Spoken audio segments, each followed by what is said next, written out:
पीले दांत वाली बहू। रंजना कभी ब्रश नहीं करती थी। उसे कितनी बार उसके माँ बाप ने डांटा, लेकिन उसका कोई असर उस पर होता ही नहीं था, जिस कारण से उसके दांत पीले पीले हो जाते हैं। शादी के बाद। अरे बहू, वैसे तो तुझ में कोई कमी नहीं है, पर तेरे दांत इतने पीले कैसे हैं बेटा? कैसे है मतलब? कुछ सर्जरी थोड़ी ना कराइए। वो तो क्या नाम, मैं ब्रश नहीं करती थी तो पीले हो गए। अब क्या करूं? आप कहे तो लाल करवा लूं या फिर काले? यार ये क्या है, क्यों माँ से लड़ रही हो? लड़ रही हूँ? अरे मैं लड़ रही हूँ या ये बोल रही है कि दांत पीले है, पीले। अरे तपस्या थोड़ी ना की है इन्हें पीले करने के लिए। बकायदा ब्रश नहीं किया है 20 साल तक, तब जाकर। छी, कैसी बात कर रही हो? ये उस वक्त तो पीले नहीं थे जब हम लोग तुम्हें देखने आए थे। अरे तब साफ करवा लिया होगा डेंटिस्ट के पास जाकर। अब देखो कैसे पीले पीले लग रहे हैं। रंजना सास की तरफ गुस्से से देखती है। फिर शुरू हो गई पीले पीले पीले। अरे पीले तो तब भी थे जब मेरे हाथ का रसगुल्ला उड़ा उड़ा कर खा रही थी और बोल रही थी, लड़की नहीं गुणों का खजाना दे रहे भाई साहब आप। खैर, अब वो लोग करते भी तो क्या करते, पीले दांत वाली बहू पल्ले पड़ी थी तो झेलना तो था ही। एक दिन कीर्तन में रंजना गाना गा रही थी। अरे कमला बहन, माँ का द्वार है, यहाँ तो सब शुद्ध होकर आते हैं, फिर अपनी बहू को ब्रश भी नहीं करवाती तुम। दूर से पीले पीले दांत भक्ति में बाधा उत्पन्न कर रहा है। अरे कोई 2 साल के बच्चे थोड़ी ना लेकर आई हूँ मैं बहू बनाकर। अच्छी खासी लड़की है, अरे कैसे करवाऊं ब्रश? ये तो उसे खुद करना चाहिए ना। अब माँ बाप तो इसके जैसे तैसे निपटा दिए, ये नहीं सोचा कि सास कैसे संभालेगी। सास बहू को लेकर घर आ जाती है, लेकिन सोच लेती है कि अब इसे लेकर कहीं नहीं जाएगी। अगले रोज बहू कहती है, अरे क्या हो गया, मंदिर नहीं जाना क्या? कीर्तन का वक्त हो रहा है। मेरी मधुर वाणी से कान्हा जी जागते हैं और सोते हैं। आप तो जानती है ना उनकी भक्ति में कितना मन लगता है मेरा। वो क्या है ना, तबीयत ठीक नहीं लग रही है मेरी, आराम करूंगी मैं। तबीयत ठीक नहीं लग रही? अभी तो मिथुन के गाने पर नाच रही थी आप, और अब बोल रही है कि तबीयत ठीक नहीं लग रही। अरे भक्ति में मन लगा लो सासू माँ, ऊपर जाना है, क्या मुंह दिखाओगी आप? हाँ? सास को बहू की बात पर गुस्सा आ जाता है। मैं क्या मुंह दिखाऊंगी, इसकी चिंता तो ना कर, समझी?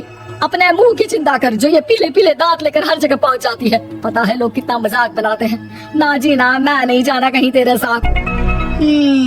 तो ये बात है, कोई ना, मत जाओ, मैं अपने कमरे में ही बैठकर भक्ति कर लूंगी। ऊपर वाला दांत थोड़ी ना देखता है, मन देखता है, भावना देखता है। और अरे बस बस, तू सब कुछ दिखा, बस ये सफेद चमकदार दांत ना दिखाना किसी को, है? जा यहाँ से। बहू को सास की बात का कोई फर्क नहीं पड़ता, वो तो जैसी थी वैसी ही रह जाती है। सुबह नहाकर किचन में खाना बनाना, फिर खाना खाना, कीर्तन भजन करना और सो जाना। एक दिन, माँ जी मैं सहेली के घर जा रही हूँ, शाम को लेट आऊंगी। हाँ, तो जाना, मैंने कौन सा तेरी आरती करनी है घर पर बैठकर। रंजना सहेली के घर जाती है, जहाँ वो पार्टी में जाने की तैयारी कर रही होती है। अरे शिखा, कहाँ जाने की तैयारी कर रही है? मैं गलत वक्त पर आ गई क्या? अरे नहीं यार, उल्टा सही वक्त पर आई है। मैंने ये साड़ी और ज्वेलरी निकाली है यार, शाम को इनके ऑफिस की एक पार्टी में जाना है। बताना कैसा लग रहा है ये सब?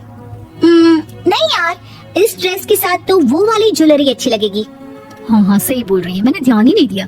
वैसे तो हमेशा से मस्त फैशन सेंस रखती है। तो बड़ा जाती होगी ना पति के साथ पार्टी में। रंजना कुछ नहीं बोलती, बस सोचती है कि यार काश ये बात सही हो जाती, पर मैं क्यों नहीं जाती पार्टी में? क्या इन लोगों की कोई पार्टी होती नहीं होगी? रंजना घर आती है और रात में पति से सवाल करती है, एक बात बताइए, आप मुझे किसी पार्टी में क्यों नहीं ले जाते? क्या आपके यहाँ ऑफिस में पार्टी नहीं होती? पति बेचारा क्या कहता कि दांत पीले हैं तुम्हारे इसलिए। अरे कोई पार्टी होती नहीं हम लोगों के ऑफिस में, तो कहाँ से लेकर जाऊँ? और मार्केट, मॉल, कहीं वीकेंड घूमना, कहीं तो। अरे यार, सारे हफ्ते में एक छुट्टी मिलती है, तो सोचता हूँ कि आराम ही कर लूँ। क्यों? रंजना मन मार के रह जाती है। पहले कभी सास के साथ मंदिर जाया करती थी, लेकिन वो भी सास ने ले जाना बंद कर दिया। घर बैठी बैठी रंजना बोर हो जाती है, तभी उसे आइडिया आता है और वो मायके जाने का सोचती है। सासू माँ, 2 दिनों के लिए मम्मी के घर जा रही हूँ। अच्छा ठीक है, आराम से जा। और हाँ, माँ से कुछ अच्छी आदत सीख कर आना कि कैसे शरीर के हर भाग की तरह दांतों की सफाई भी जरूरी होती है, समझी? शुरू हो गई ना आप? वो लोग आपकी तरह नहीं है कि छोटी छोटी बात का बतंगड़ बना दे। उन लोगों के लिए मैं मायने रखती हूँ, ना कि मेरे पीले पीले दांत। रंजना माँ को बिना बताए उन लोगों को सरप्राइज देती है, लेकिन जैसे ही वो दरवाजे पर पहुंचती है, अंदर देखती है कि घर वाले कहीं जा रहे होते हैं।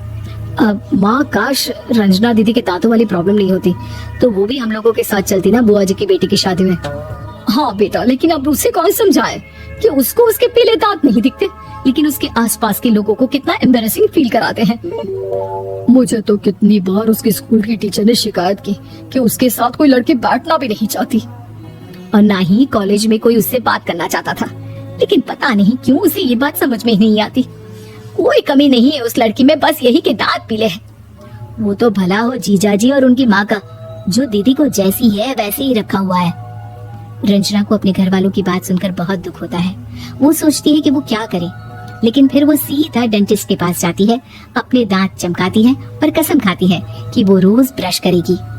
और क्या हो गया, तुम तो 2 दिनों के लिए गई थी ना, पर कोई ना, अच्छा है चलो आ गई तुम। रंजना सास के सामने आकर खड़ी हो जाती है और पूरी स्माइल करती है, उसके चमकदार दांतों को दिखाती हुई। चले मंदिर। माँ मुझे माफ कर दीजिए, मैंने आप लोगों को बहुत एम्बैरेसिंग फील करवाया। मैं आज से रोज ब्रश करूंगी।